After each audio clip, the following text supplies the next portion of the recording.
Hi everyone. Banaras Hindu university एक ऐसी university जो कि इंडिया की सबसे पुरानी सेंट्रल यूनिवर्सिटी है। 1916 में पंडित मदन मोहन मालवीय जी द्वारा एस्टैब्लिश करी गई ये यूनिवर्सिटी है। और ये एक ऐसी यूनिवर्सिटी है जहां पर बच्चों का बहुत बड़ा जमावड़ा देखा जाता है। अगर मैं बात करूं 2022 की, तो 14,90,000 बच्चों में से 4,34,000 बच्चों ने बनारस हिंदू यूनिवर्सिटी को अपनी प्रेफरेंस दी। आप 2023 की अगर बात करते हैं, तो क्योंकि 2023 में क्या हुआ था, बच्चा एक से ज्यादा बार यूनिवर्सिटी को चूज कर सकता था।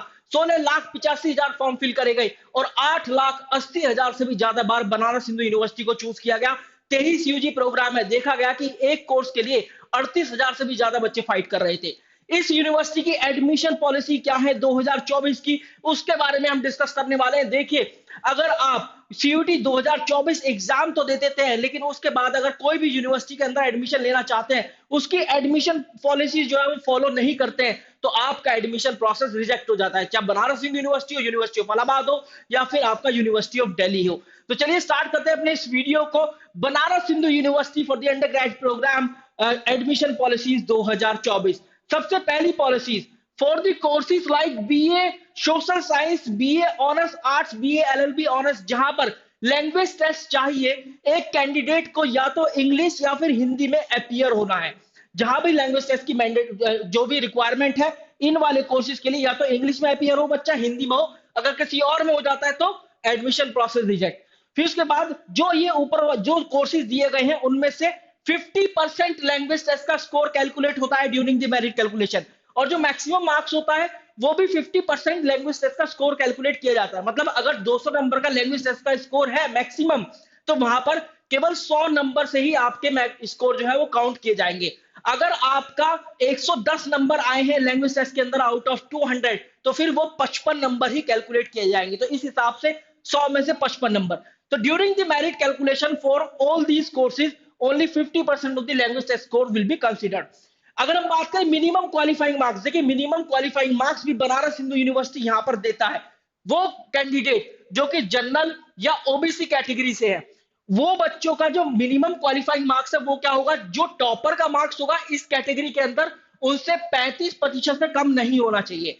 अगर हम बात करें एससी और एसटी की, तो ये 25% से कम नहीं होना चाहिए इस कैटेगरी के टॉपर के मार्क्स से। तो ये बनारस हिंदू यूनिवर्सिटी अलग से देती है मिनिमम क्वालिफाइंग मार्क्स, और कोई यूनिवर्सिटी जैसे यूनिवर्सिटी ऑफ दिल्ली नहीं देती। इसके बाद हम बात करें कुछ ऐसे यूजी प्रोग्राम से, देखिए यहां पर जिनके अंदर एक से ज्यादा कंपोनेंट होता है। जैसे कि कुछ ऐसे यूजी प्रोग्राम होते हैं जो कि प्रैक्टिकल बेस्ड एग्जामिनेशन पर भी निर्भर होते हैं, जैसे bachelor of performing art, bachelor of fine arts. तो वहां पर परफॉर्मिंग बेस्ड टेस्ट भी आपका कंडक्ट कराया जाता है। तो उसके लिए आपका जो आपका कट ऑफ स्कोर कैलकुलेट होगा वो किस तरीके से होगा, वो स्कोर जो कि आपका सीयूटी यूजी में आया है, वो स्कोर जो कि आपका प्रैक्टिकल एग्जामिनेशन में आया है, इन दोनों को मिलाकर आपका एग्जामिनेशन का स्कोर कैलकुलेट किया जाएगा during the merit calculation. Example के तौर पर मैंने यहाँ पर लिखा है कि BPA north Indian classical vocal और तबला सितार, ये वायलिन फ्लूट डांस, इस तरीके के जो एग्जामिनेशन या कोर्सेज होते हैं। अगर एडमिशन लेना है, चाहे बैचलर ऑफ फाइन आर्ट है, बहुत इंपॉर्टेंट पॉइंट है, चाहे बैचलर ऑफ परफॉर्मिंग आर्ट है, अगर आप लोग नहीं देते हैं परफॉर्मेंस बेस्ड टेस्ट, मतलब ये क्यों, क्योंकि परफॉर्मेंस पर निर्भर करते हैं। पहले क्या होगा, यूनिवर्सिटी ये जो है बनारस यूनिवर्सिटी पहले जो परफॉर्मेंस बेस्ड टेस्ट है उसका स्कोर देखेगी, फिर बाद में सीयूटी का स्कोर देखेगी। अगर आपने ये परफॉर्मेंस बेस्ड टेस्ट दिया ही नहीं है इन दोनों फील्ड्स के अंदर, चाहे वो परफॉर्मिंग आर्ट हो चाहे फाइन आर्ट हो, तो फिर वो सीयूटी का स्कोर देखेगी नहीं, वो सीयूटी तक जाएगी नहीं। तो ये बहुत जरूरी है आपके लिए जानना। इसके अलावा यहां पर लिखा हुआ है कि बैचलर ऑफ परफॉर्मिंग आर्ट की बात करें तो मिनिमम क्वालिफाइंग मार्क्स जो है थ्योरी पेपर में 35% होने चाहिए। देखिए ये मिनिमम क्वालिफाइंग मार्क्स है, ये कट ऑफ नहीं है। कट ऑफ और मिनिमम क्वालिफाइंग मार्क्स दोनों में अंतर होता है। कट ऑफ तो हो सकता है कि 45%, 50% चला गया है, लेकिन अगर किसी बच्चे के 35% से भी कम मार्क्स है तो वो रिजेक्ट हो जाएगा, वो एडमिशन प्रोसेस का हिस्सा नहीं बनेगा। और प्रैक्टिकल के अंदर 45% मिनिमम क्वालिफाइंग मार्क्स है। अब देखिए इंटर सी रैंकिंग, यहां पर बोला जाता है इंटर सी रैंकिंग, जैसे कि यूनिवर्सिटी ऑफ दिल्ली के केस में बोला जाता है जब बच्चे के इक्वल मार्क्स आ जाते हैं, टाई ब्रेकर रूल। तो यहां पर क्या होता है, ऐसे बच्चे जिनके दोनों के मतलब मार्क्स समान होंगे, एक जैसे होंगे, फॉर एग्जाम्पल 23 सीटें हैं किसी भी यूजी कोर्स के अंदर और 46 बच्चे सेलेक्ट हो गए हैं कट ऑफ के हिसाब से, तो फिर क्या होगा, उस केस में यह देखा जाएगा कि कौन से ऐसे बच्चे हैं जिनका एग्रीगेट परसेंटेज ज्यादा है सीयूटी यूजी के एग्जामिनेशन में। लेकिन जो बीएससी और बीएससी ऑनर्स के हैं, इनके लिए एग्रीगेट मार्क्स जो है वो साइंस सब्जेक्ट के कंसीडर किए जाएंगे और किसी सब्जेक्ट के नहीं। जैसे लैंग्वेज भी हो सकता है, जनरल टेस्ट भी हो सकता है, उनके नहीं करे जाएंगे।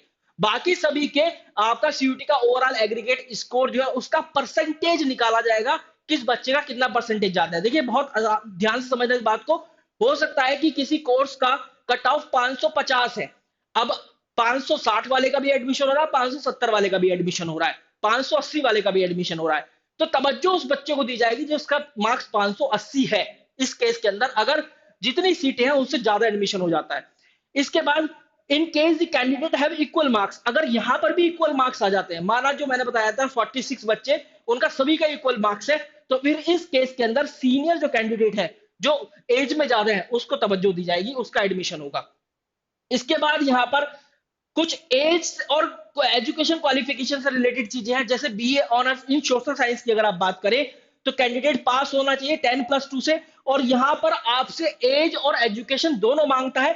50% मार्क्स आपके होने चाहिए 10+2 के अंदर। और बीए ऑनर्स इकोनॉमिक्स की अगर आप बात करें तो स्टूडेंट के पास मैथमेटिक्स होना चाहिए भैया, हाई स्कूल में मैथमेटिक्स पढ़ा होना चाहिए अगर BA honours in social science में आप बीए ऑनर्स इकोनॉमिक्स करना चाहते हैं।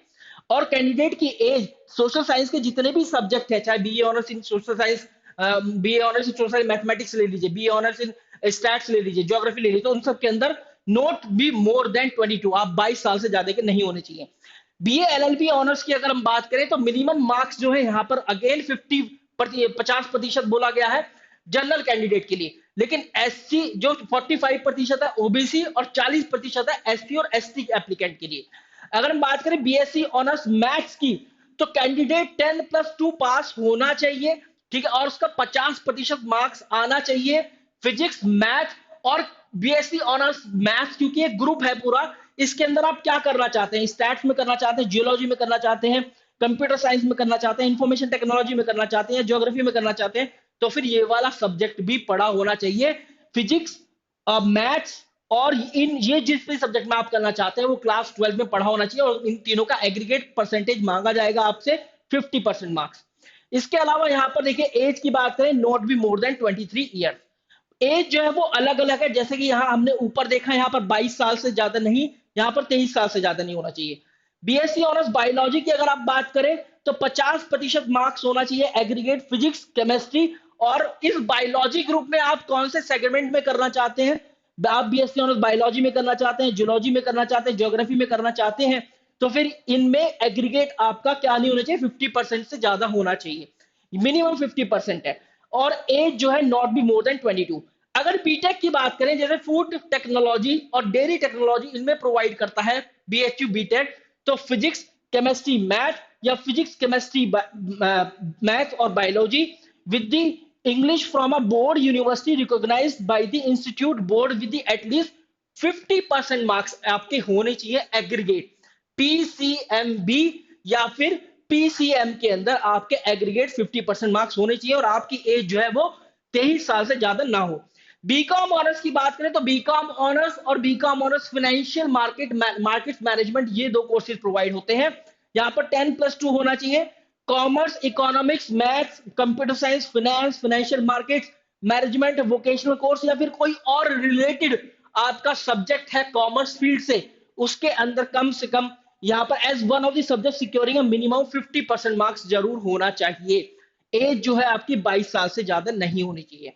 तो ये इंपॉर्टेंट पॉलिसीज है जो कि आपको फॉलो करनी है अभी से अभी। देख लो कि भाई क्लास 12, देखिए वीडियो को इस समय बनाना बेहद जरूरी इसलिए है क्योंकि क्लास 12 के एग्जाम्स आ रहे हैं, और आप और बनारस हिंदू यूनिवर्सिटी देखा जाता है कि 10+2 जो क्लास 12 के मार्क्स भी कंसिडर कर रहा है।